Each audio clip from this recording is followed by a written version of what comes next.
everybody, and welcome to tonight's segment of What the Heck Am I Doing with This Channel? Here with as you heard him laugh here, I have with me tonight the amazing and talented Kyzer Aqueron. Hello, everyone. Nice to be here. And honestly, I think you're doing great with whatever the hell you decide to do. Well, thank you for that. Anyway, I will be asking the questions tonight. All right, bring them on. First off, what is it like with your career in voice acting? Honestly, it's pretty fun. I think that being a voice actor is one of the more fun and varied careers that you can have in, today's industry, and given that you can create different characters, different personalities, different modes of thinking out of this, it's great practice, great fun, in terms of acting, and I honestly just love being able to create a new voice, a new dynamic, try to see how this relationship bounces off of that one, how this character interacts in this situation, how they interact in that situation. The whole process is what makes it the most fun for me, I would say. I see. Now, in my very short and stuttered time on Twitter, I've noticed that there are actually a lot more voice actors out there than I think. It's just because you usually see the big named ones, Like, I can name a couple off the top of my head. Xander Mobus, Rob Paulsen, and, of course, the very famous Charles Martinet. Of course. It's me, Mario! Yes. That's his most... he actually voiced one of the dragons in Skyrim. Oh my god, that is still surprising to me that Mr. Mario played a dragon in Skyrim. That still to this day is such a cool little factoid. It is. And of course you got Rob Paulsen, who has done a whole bunch of the Disney and Warner Brothers stuff. Freaking part of the Animaniacs. He was a Pinky from Pinky and the Brain. The dude's done a ton. He is incredible at what he does. Right. But what you don't really see is all the little guys that are, just doing any and all projects that they can get their hands on. Me being one of them is... Actually, I decided I wanted to be a partial voice actor when Anne brought me into Time's Blessing. Yeah, and I think that was a great start. It's a great place to get started is doing those smaller projects because... the little projects will help build up your ability and give you, what you need to move forward for bigger projects. Because people will look at what you've done before and they will see that you have range, that you have, a talent for what you do. And they'll see that you have a dedication and willingness to try new things, to go outside your comfort zone and try to experiment, So it's always good to do multiple projects. Right. Even if you're just a background extra for 3 seconds, at least it's something. Yeah, it's definitely, worth doing. Right. How did you start your voice acting career? I started voice acting when the Creepypasta community was still a thing. That was where I got started. Voice acting for The Seer by Madame Macabre. It's really old creepypasta story. From there, I got on Pishotic Productions as Slendy and Masky for her series, Creepypasta Chronicles. And from there, it just kind of steamrolled, Like, after that, other smaller projects came up, and I became a mainstay on Pishotic Productions after that. I actually did some digging. Something fun I like to do is I'll go on really popular channels and I'll sort all their videos from oldest to newest, just to see on kind of how they started out and everything. And I noticed that on the Pishotic Productions channel, Creepypasta Chronicles was kind of the one that, the first episode at least, was kind of the one that blew up. Yeah. Like, it went from, and obviously these videos, I noticed it was like 4 or 5 years ago. However, I've noticed it was one video and then another couple of videos they had very low views, and then Creepypasta Chronicles episode 1 just was astronomical. Well, yeah, because, back at that time, creepypasta was, the big thing. It was the big hot button topic, and everybody was jumping on narrating creepypastas, dubbing creepypasta comics, making their own creepypasta characters, and writing their own stories. Creepypasta was really popular back in the day. I feel like it's definitely faded from the consciousness of the masses, but back then it was booming. And that's kind of what I thought too. Is like this was made at a time when you basically, if you wanted to get popular, you had to bounce off of a trend. And you know what? Now that I think about it, that's kind of the whole YouTube industry. Is if you want to get big, you have to bounce off of a trend before you can do stuff that you actually want to do. Nah, I would say that, like, bouncing off trends helps. Just if you want to break into, like, the main algorithm type stuff. But if you want to do your own thing, you're more than capable of doing that, too. You don't necessarily need to focus on jumping on big trends like that. If you're working with big trends and you genuinely enjoy it, that's one thing. But if you're doing it just because it's a trend, then that's another. You have to distinguish between the two. When we did Creepypasta Chronicles, we genuinely enjoyed it back then. It was genuine fun. That's why Slenderman is still a big mainstay on Bishonic Productions now. Because we are fans of horror. We love it. We aren't doing it just because it's clickbaity or whatever. We actually genuinely love it. Right. So, what was appealing about the role of Slenderman at first? Well, for me, Slenderman seemed like, this sort of stoic, wise character. At least that's how he was being written. And I wanted to give him a voice that sounded that, regal, sort of old sagey type voice. But I wanted to give him a sort of, a little bit of a bitterness as well, because he's been around the block enough times to know that, yeah, things in this world are messed up, and I can be a bit of a cynical bastard. So, yeah, I took all those elements and created the deep voice that you know today as Mr. Slendy. God right. Damn it, I hate this job sometimes, but pays the bills, so whatever. Right.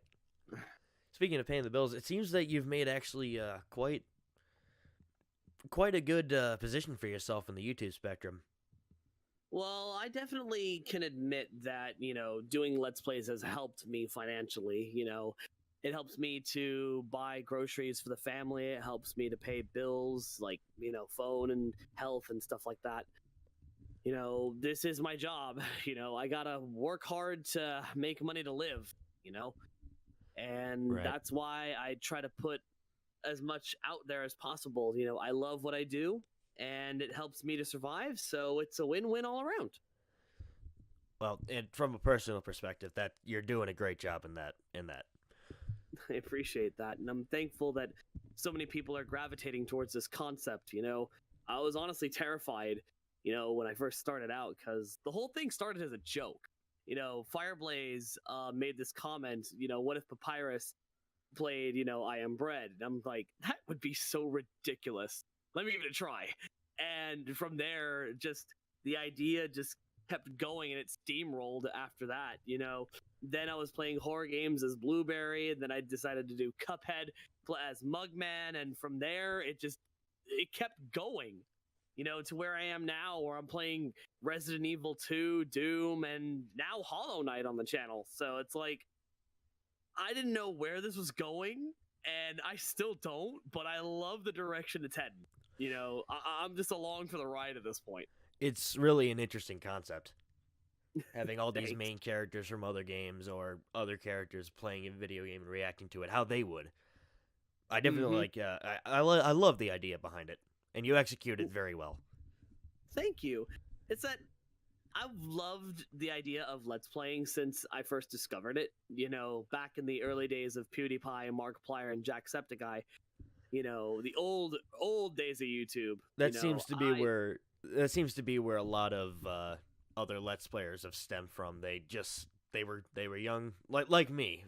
They were all big when I was in like 4th or 5th grade, so I didn't really have a chance then. But yeah, and the thing is, like, I wanted to do that too because I've been playing video games since I was like 3-4 years old, I feel I've got some level of skill. But I didn't want to just be another one of those Let's Players that just gets on camera and, puts on a reaction for the sake of a reaction. I wanted it to be genuine and I wanted it to be different.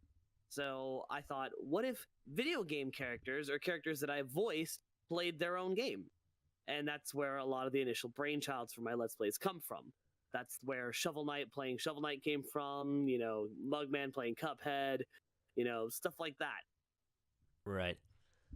Anyway, I think we got a little tiny bit off track. Yeah. Back to the voice acting part of it. Mm-hmm. What gave you the inspiration to start doing voice acting at all? Well, it's something that I always enjoyed as a kid, to tell you the truth. I first started mimicking voices when I was very young. I used to imitate commercials as they come on, and I would then recite them at the dinner table because I was really spacey as a kid. And it would just be entertainment for my family. They would get a kick out of hearing me recite, commercials for skin cleaners or whatever. Whatever was on the TV at the time, I would just mimic. Right. And one particular night was where it became clear that this was going to be something that, would be a part of my life. I had been grounded for some reason. I don't remember what I did, but I was imitating the voices from The Simpsons. Specifically Bart Simpson. I was doing the "Ay caramba," and my father had overheard and thought I was watching TV when I wasn't supposed to, so he shouted, down the stairs for me not to watch TV. And then I kept doing the voice, and then my mother decides to come down and see what's going on. And she sees that it's me doing the voice and not the TV. And so she tells him that, and he's like, bullshit. And so she calls me up and I do the impression, and the look on his face was such this wide-eyed expression of, oh damn. It was so beautiful.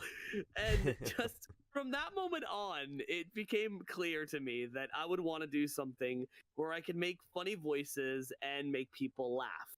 That's what I wanted to do as a career from the very beginning. So being able to do this is like a dream come true. Well, that's great, and I'm glad it's going well for you. Thank you, man. I'm really appreciative of all that I have. I know you very recently got out of college. Yes, I did. What did you do there? Essentially, I was an audio engineer at that particular school. I learned how to mix, record, and properly work with audio. Working with programs like Pro Tools, Melodyne, pretty much every aspect of audio, from mixing it to mastering it. I learned how to play my own music as well. I learned how to work with live sound. Pretty much every aspect of audio I got to work with. So pretty much jack of all trades, master of none type deal. Very cool, very cool. Yeah. Oddly enough, that's what I'm hoping to accomplish in the future. And now, granted, everything I'm learning at the school I'm going to is strictly for hobby purposes. Well, hey, maybe a hobby can be a job one day. Possibly, but first thing you need, and I hope you would agree with me, first thing you need to focus on is stability. Yes. Without a doubt, stability is the most important. A good foundation. Mm-hmm. So, any tips for aspiring voice actors, or even just part-time voice actors like myself? Well, if you're just starting out, don't let the amount of other voice actors discourage you, because there's going to be plenty of us out there. Do not let them get to you, because you have your own voice that is completely unique. Sure, there will be people who sound similar to you, but that's it. Similar. They do not have your range, your abilities, or your talent. Me. I would also recommend, if you're going to start out, try to go for mics that are of a decent quality. I'd highly recommend, for starters, the Blue Snowball or the Yeti. Those are great to start off with. if you're trying to, do auditions and such, definitely go to websites like Casting Call Club or, places like that. So that way you can find people who are doing auditions for fan projects or things like that. Right.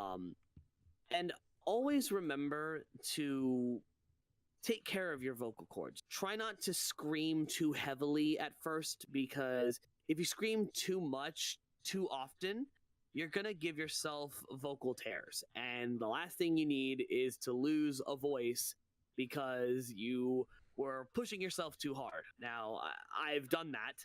I have done voices almost all day, and then the next day I can't speak. So be very careful. Drink lots and lots of water. I guarantee you your vocal cords will thank you for it.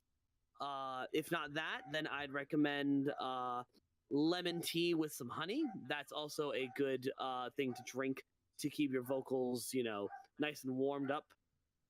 And yeah, those are just a few small tips to get you started. Right. Do you at all plan to take your voice acting anywhere in the future? I do hopefully plan to one day voice act professionally, like in big studios. Like, that would be like the main end goal for me, is to one day voice at something like Funimation, or maybe for a movie or an animated project, something along those lines. If I can get there someday, that would be, the pinnacle of my voice. But if not, I'm pretty happy, doing what I do on YouTube. I'm satisfied with the fan base that I have that's growing. There's my dog again. I'm sorry. That's all right. I don't think we can edit that one out, but still, I'm thankful for what I have now. If I can get further than that, great. But I'm pretty happy with where I'm at. Do you think doing it professionally would take the fun out of it? Nah, I don't think so. Because either way, I'd be doing what I love, creating funny voices and bringing people smiles and laughter. So whether that's professional or independent, I'll be happy. Very well. Any parting words for our audience? Yeah, ladies and gentlemen, I can honestly say that doing voice acting has been one of the best decisions of my life, and it's something that I aspire to do every day. Sure, it can get tough sometimes, but that's just the nature of work. It's going to have times where it burns you out. But always remember, if you truly love something, if you truly enjoy what you do, you will find a way to get yourself back up and keep on working at what you do. Do not give up. No matter how tired or how hard it gets, keep pushing forward. Eventually, the rewards will come to you. And just do it because you love it. I do it. And hey, I'm still going. Well, thank you very much, Mr. Kyzer. No problem.